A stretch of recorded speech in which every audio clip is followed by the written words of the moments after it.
my raised bed garden. I've got cilantro down there at the end, tomatoes, got a couple of peppers.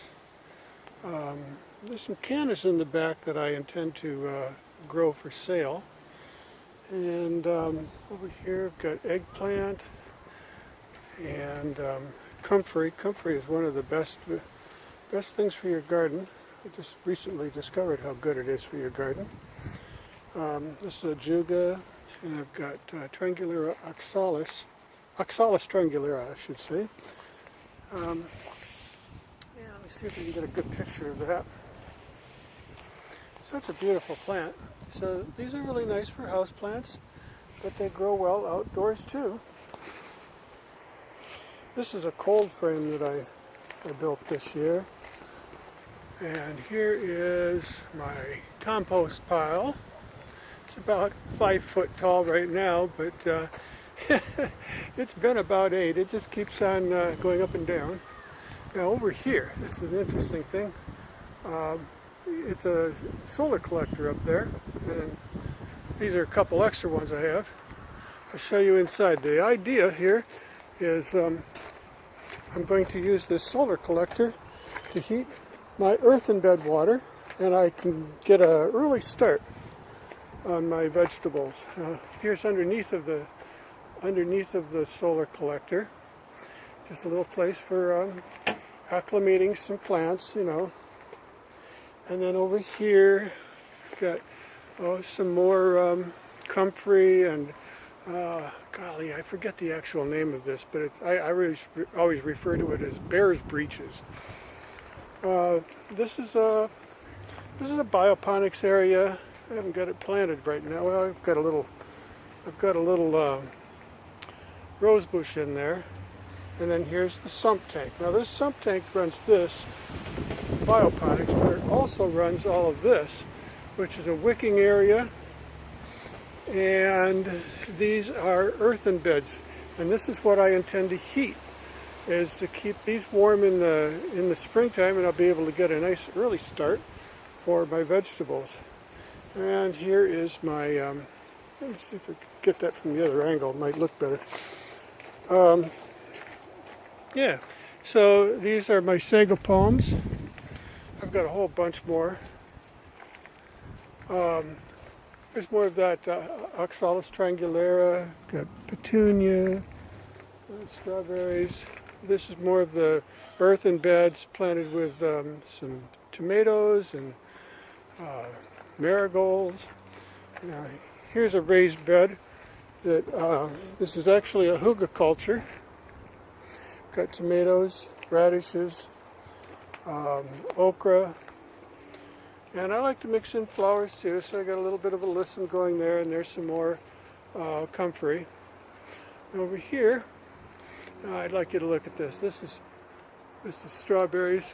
I started with 20 strawberries last year, and I transplanted out of this into over here. Oh, by the way, this is more earthen beds. I've transplanted over here more strawberries, and oh my gosh, we just gorge ourselves on strawberries now. So this is strawberries and raspberries, both blackberries and raspberries. And then this is a peach tree, and this is a goji berry tree, which I started from seed. And over here is an area for ornamental plants that I intend to sell. I propagate all kinds of plants, and let's see, we're 4 minutes now. I guess I could quickly take you into my my grow room. Well, here's one of the things I think is really nice, is to have an outdoor sink, and I've actually got a garbage disposal in there too. Well, I've harvested most of the kale and lettuce out of here. That was really full a couple of days ago. There's some more sago palms and some, what do they call that? Some kind of a tongue, snake plant, that's what they call it. There's some more sago palms. This is a wicking area, but this is actually my greenhouse. And now I'm going to take you into my grow room. Okay, these are, this is where I grow house plants. It's all under lights. Although I do have a very large window, a south-facing window. Lots of starts.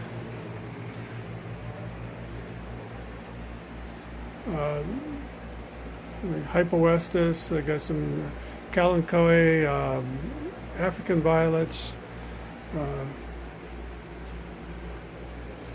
These are begonias. Got a little fly trap there, Venus flytrap, and these are sedum confusum. And then let's see, I've got Genura irantaica. I hope that comes out on the video. It's getting kind of dark. Yeah, that looks better. Yeah. And oh, let's see. Got this anthurium that's blooming. Watch chain. Transcandia or Transcendia? Yeah, Transcandia. I had to check. I sometimes forget. Anyhow, I better wrap this up.